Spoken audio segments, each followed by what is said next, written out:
중국 베이징을 출발한 북한 김영철 노동당 부위원장이 우리 시간으로 내일 아침 미국 워싱턴에 도착합니다.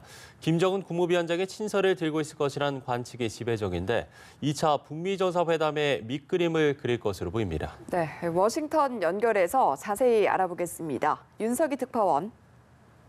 네, 워싱턴입니다. 네, 김영철 부위원장이 삼엄한 경호 속에서 베이징을 출발했는데 워싱턴에는 언제쯤 도착합니까? 네, 예정대로라면 북한 김영철 노동당 부위원장의 일행을 실은 항공기는 이곳 현지 시간으로 17일 오후 6시 50분 워싱턴 DC 인근 덜레스 국제공항에 도착하게 됩니다. 지난해 5월 1차 방미 때와는 달리 뉴욕 등 경유지 없이 미국의 수도로 직행하는 건데요. 그것도 미국 국적의 유나이티드 항공을 이용해 이례적인 일로 받아들여지고 있습니다. 북한 고위가 직항편으로 워싱턴에 도착하는 것은 김 부위원장이 처음인 만큼 삼엄한 경호와 보안 속에서 입국이 진행될 것으로 보입니다. 지난해 1차 방미 당시 뉴욕 JFK 공항 입국 때와 마찬가지로 공개적인 입국 심사 없이 활주로나 계류장에서 미국 정부가 제공하는 차량편을 이용해 공항을 빠져나갈 것이라는 관측이 많습니다.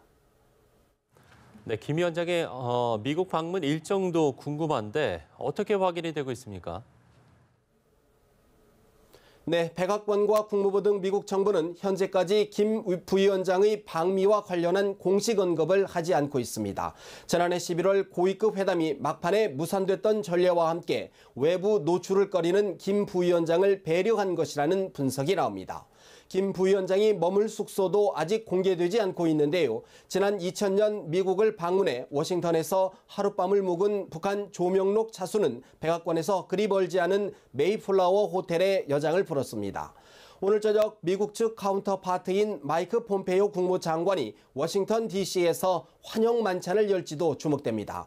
폼페이오 장관은 지난해 1차 방미 당시에는 뉴욕 맨하튼을 한눈에 바라볼 수 있는 55층 고층에서 만찬을 여는 등 각별히 예우했습니다. 네, 외신 보도를 보면 김 부위원장이 김정은 국무위원장의 친서를 들고 있을 것이다. 이런 관측들이 많은데 그렇다 보니 자연스레 도널드 트럼프 대통령과의 면담 여부에도 관심이 쏠리거든요. 어떤 관측들이 나오고 있습니까? 네, 김영철 부위원장은 이곳 시간으로 18일 오전 국무부 청사 등에서 폼페이오 장관과 고위급 회담을 진행할 것으로 보이는데요. 이후 백악관에서 트럼프 대통령을 예방하고 김정은 국무위원장의 친서를 전달할 것이라는 관측이 지배적입니다. 워싱턴 포스트는 트럼프 대통령이 김 부위원장과 만난 뒤 2차 북미 정상회담 개최를 공식 발표할 수 있다고 전망했습니다.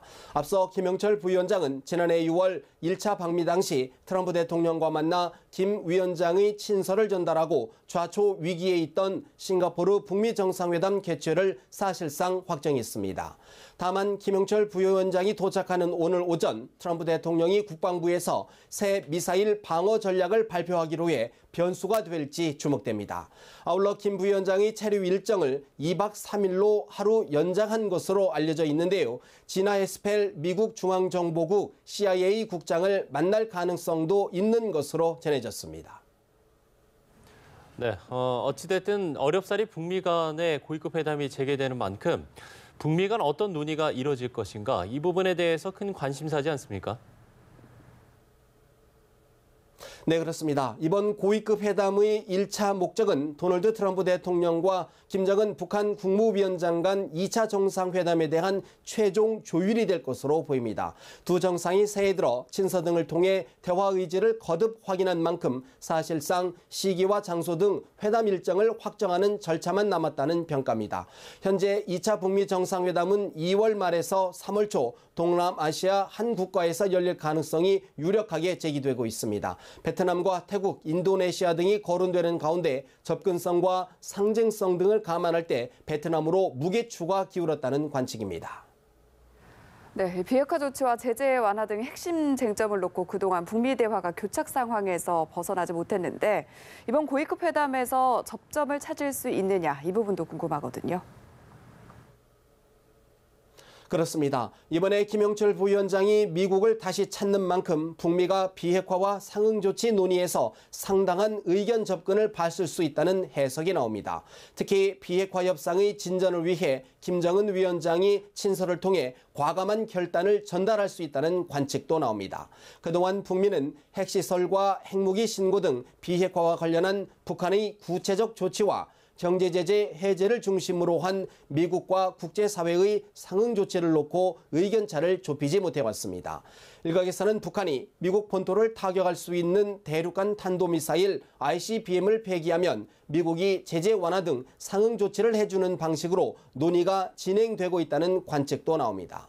다만 그동안 북미 대화가 정상 간 합의를 본 뒤 실무 협상으로 이어지는 톱다운 방식으로 진행되어 온 만큼 이번 고위급 회담은 정상회담의 시기와 장소만 최종 조율하는 데 한정될 수 있다는 전망도 있습니다.